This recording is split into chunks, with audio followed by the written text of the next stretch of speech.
स्वामी जी, अब मैं थोड़ा शिक्षा जगत की ओर दृष्टिपात करता हूँ। पहले जाता हूँ, गुरुकुल प्रणाली के अंदर ठोस ज्ञान कराया जाता था। गुरु जो है शिक्षा के साथ साथ अपने शिष्य को गुण भी देता था, मानवीय गुण, सांस्कृतिक गुण, सामाजिक गुण, सब गुणों को जो है संक्रांत करता था अपने शिष्य में, इस पर ज्यादा ध्यान देता था। आज की शिक्षा प्रणाली में ज्ञान तो बहुत बढ़ गया है क्योंकि विज्ञान चरम सीमा पर है, लेकिन ज्ञान लेने के बाद में, बड़ी बड़ी पढ़ाई करने के बाद में हम देखते हैं बड़े बड़े जजेज जो न्यायाधीश होते हैं वो भी घूस लेते हैं, और बड़े बड़े जो है शिक्षाविद है वो भी सुसाइड करते हैं, और बड़े बड़े जो है पढ़े लिखे लोग और सभ्य कहे जाने वाले लोग वो भी जो है वो ऐसे कुशिष्टाचार करते हैं जो घृणित कार्य करते हैं, रेप जैसे, आतंकवाद जैसे, और कितनी कितनी बुराइयां जी वो सब पढ़े लिखे लोग करते हैं। तो ये खामी कहां पर है? जबकि पहले जमाने में ऐसा नहीं होता था। आज बहुत ज्यादा पढ़े लिखे लोग कर रहे हैं। बेचारा अनपढ़ करे तो कोई बात नहीं है, पढ़ाई तो सुशिक्षित करती है, वो लोग कर रहे हैं। तो अध्यात्म विज्ञान के माध्यम से जो है आप पढ़े लिखे लोगों को कुछ नई राह बतावें कि वो अपने आचरण को सुधारे। सबसे बड़ी बात यह है कि आज का जो एजुकेशन, शिक्षण का जो माहौल है, शिक्षा का जो माहौल है, वो बिल्कुल कॉमर्शियल हो गया है।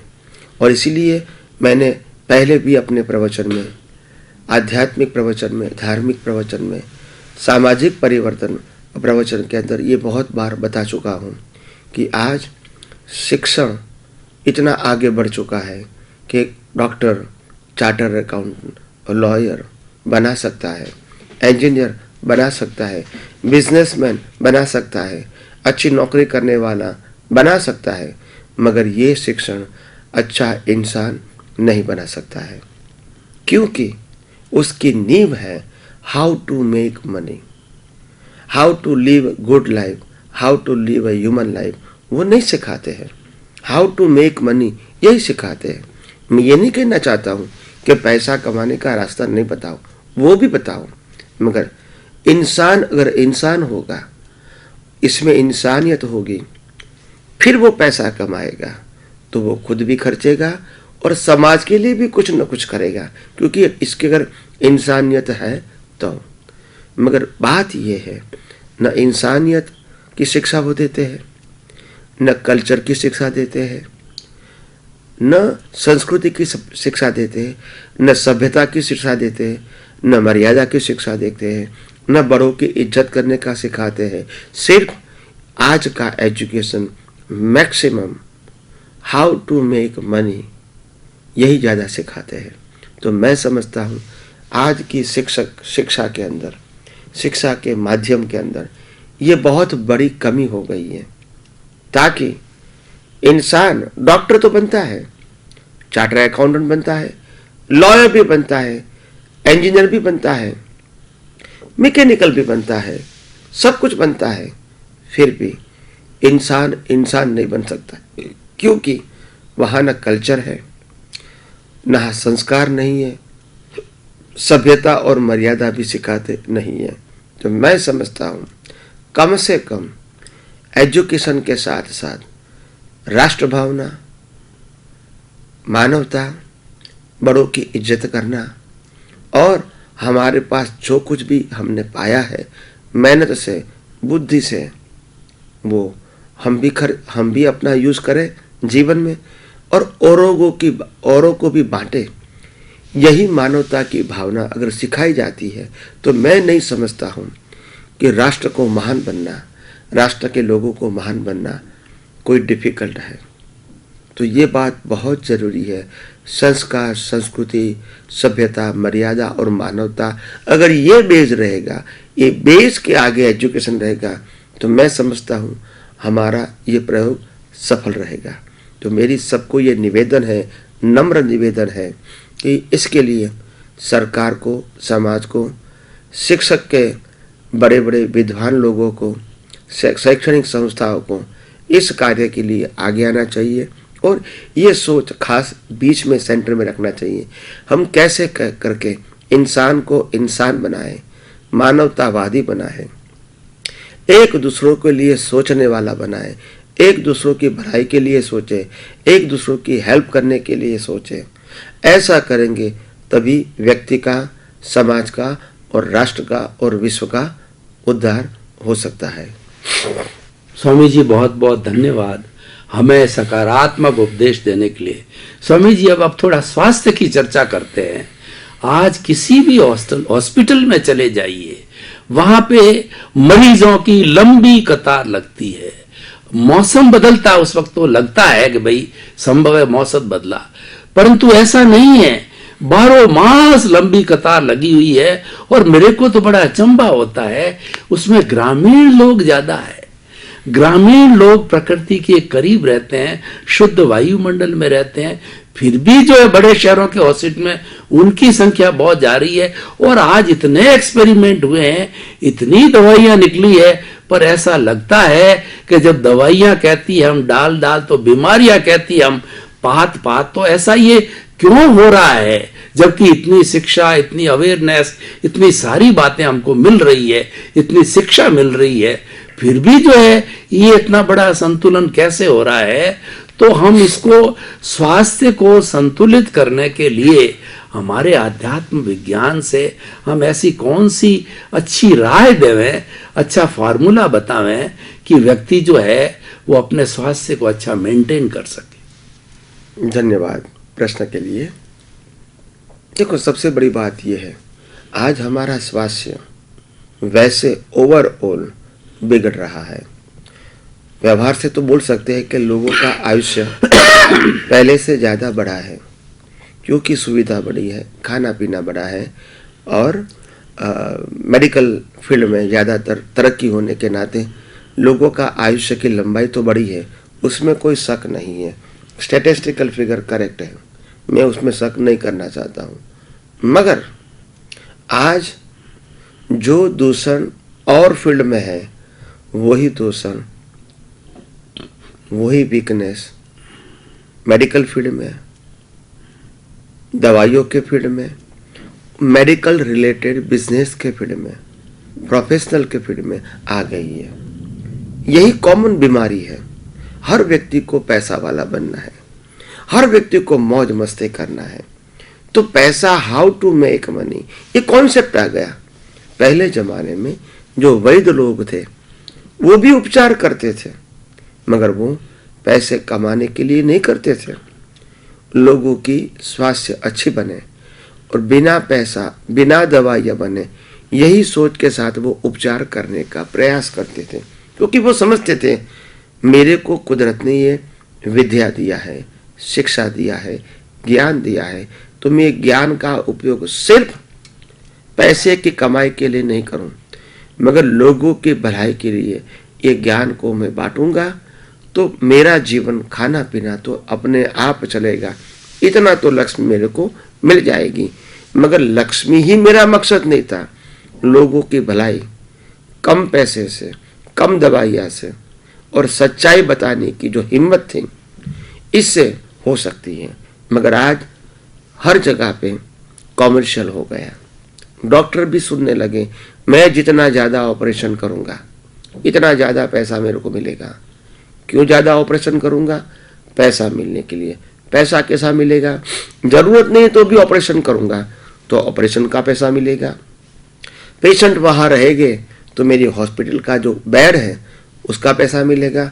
उसके बाद मरीज के रिलेटेड एक्सरे मशीन होता है, ब्लड टेस्ट होता है, यूरिन टेस्ट होता है, जितने टेस्ट करवाते हैं वो सब बिजनेस के अंदर सबका कमीशन होता है। यानी सोच वही है, how to make money, how to help the other people. वो सोच धीरे धीरे नष्ट और भ्रष्ट हो रही है।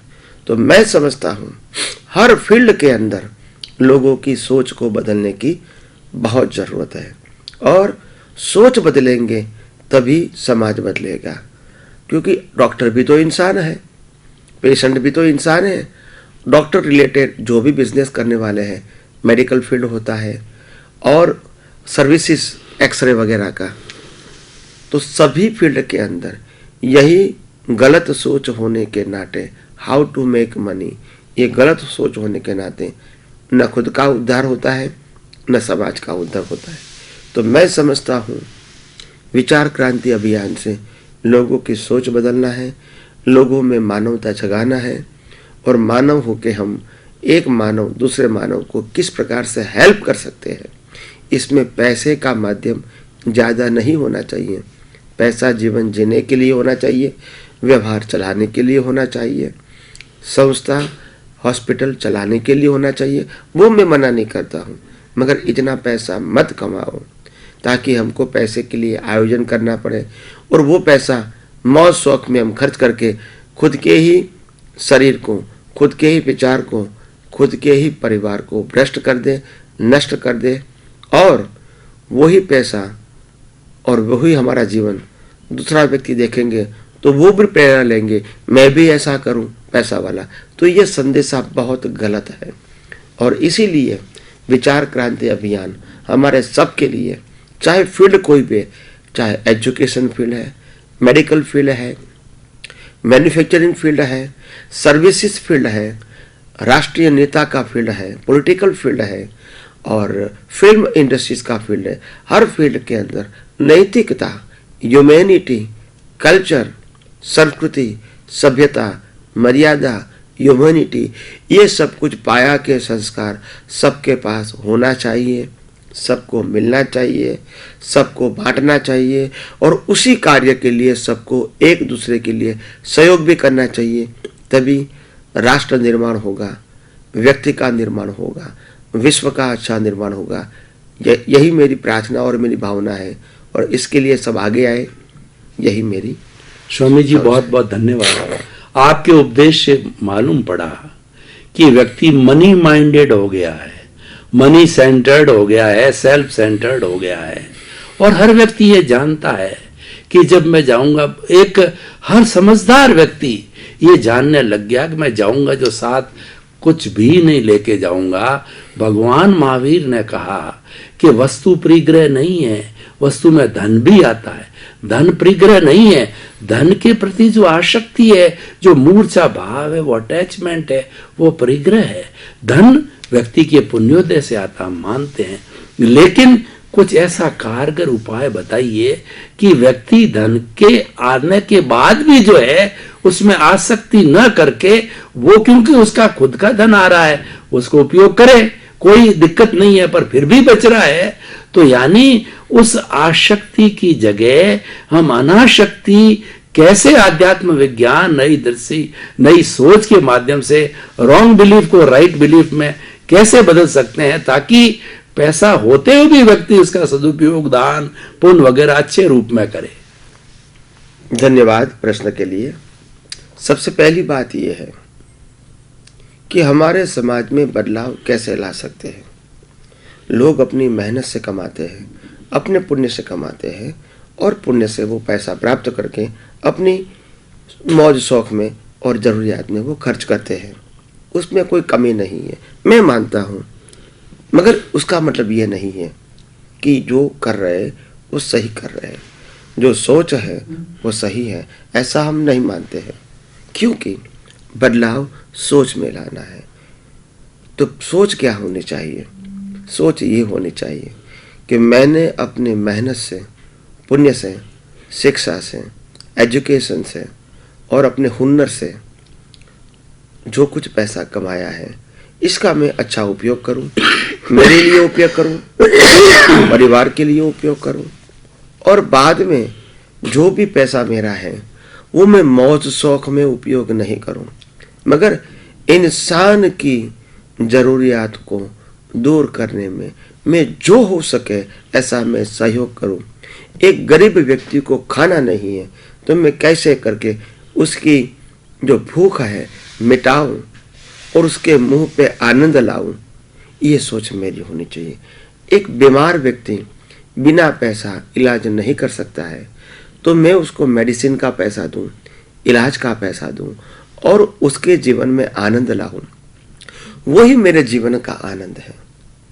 तो हर फील्ड के अंदर कोई व्यक्ति इनकम टैक्स में, सेल टैक्स में बिजनेस में, समाज में, परिवार में, व्यवहार में फंस गया है, तो वो कैसे बाहर निकल के स्वस्थ रहे, शांत रहे, स्थिर रहे और एक दूसरे की भलाई के लिए वो सोचे, जिए। इसमें मैं क्या कर सकता हूँ, यही सोचेंगे तभी ये विचार क्रांति अभियान से समाज बदलेगा, समाज के लोगों की सोच बदलेगी, राष्ट्र बदलेगा, राष्ट्र की सोच बदलेगी और इसकी असर पूरे विश्व को बदलने में, विश्व की सोच बदलने में ये आ सकती है। तो मैं समझता हूँ कि ज़्यादातर ये जो सब्जेक्ट है सामाजिक उत्थान का, ये ह्यूमैनिटी के साथ जुड़ा हुआ है और ह्यूमैनिटी को आगे लाने के लिए लोगों में मानवता बढ़े, प्रेम, मैत्री, भाईचारा बढ़े, इसके लिए हम क्या कुछ कर सकते हैं, चाहे मीडिया के माध्यम से, चाहे किताबों के माध्यम से, चाहे लेख के माध्यम से, चाहे फिजिकली हेल्प कर सकते हैं, चाहे पैसे से कर सकते हैं, चाहे आर्ट से कर सकते हैं, चाहे पॉलिटिकली कर सकते हैं। कोई भी फील्ड से हम समाज को बदलने का कोई भी प्रयास, छोटा सा प्रयास भी बहुत बड़ी क्रांति लाने में सहयोग हो सकता है। तो आइए हम सब मिलकर नए राष्ट्र का निर्माण करें, नए विश्व का निर्माण करें और वो राष्ट्र और विश्व मानवता के ऊपर आगे बढ़े और हम सब अच्छी तरह सुख, शांति और समृद्धि से आगे जिए, शिक्षा के साथ, कल्चर के साथ, एजुकेशन के साथ, बड़े और बूढ़े को सम्मान के साथ जिए और एक दूसरे को हेल्प करने के लिए जिए, न कि स्वार्थ के लिए जिए। ऐसा कुछ करेंगे, ऐसा कुछ सोचेंगे तो मैं समझता हूँ ये विश्व को, विश्व के लोगों को, राष्ट्र के लोगों को आगे बढ़ने में कोई दिक्कत नहीं आ सकती है।